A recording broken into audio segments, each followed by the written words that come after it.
সরস্বতী পুজোর দিন গেছিলাম ডাক্তার দেখাতে। তো ডাক্তার দেখিয়ে তারপর ফেরার পথে কিছু ঠাকুর দেখে এলাম। এটা যেমন মহসিন কলেজের ভেতরে ঢুকে তারপরে এখানে দেখছি পুজোর আয়োজন করা হয়েছে। যদিও এটা ছিল 2 ফেব্রুয়ারি, ওরা হয়তো ওই দিনকে পুজো করেনি, কিন্তু মোটামুটি মণ্ডপসজ্জা করা হয়ে গেছে। তো এই হচ্ছে মহসিন কলেজের ভেতরে ঠাকুর আর কি। আর এরকম সুন্দর আলপনা দিয়েছে কলেজে। তারপরে বাইরে বেরিয়ে এখানে খুব সুন্দর একটা ছবি হয়ে যাক বলে একটা জায়গা করেছে, যেটা অনেক ছবি তুলেছি আমি। তারপরে এটা হচ্ছে রবীন্দ্র ভবনের সামনে রাস্তার ওপরেই, মানে অপূর্ব সুন্দর আর কি ওরা মণ্ডপ সজ্জা করেছে। প্রতিমাও খুব সুন্দর।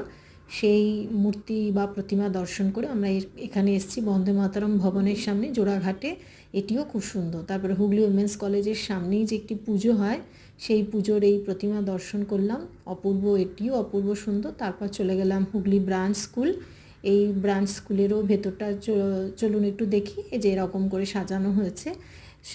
এরা অনেকেই 2 তারিখে পুজো করেনি, 3 তারিখে হয়তো করেছে। আমি 2 তারিখে গিয়েছিলাম, তাই মোটামুটি এরকম ছিল পরিবেশটা। আর গার্লসে হয়নি পুজো সেদিনকে।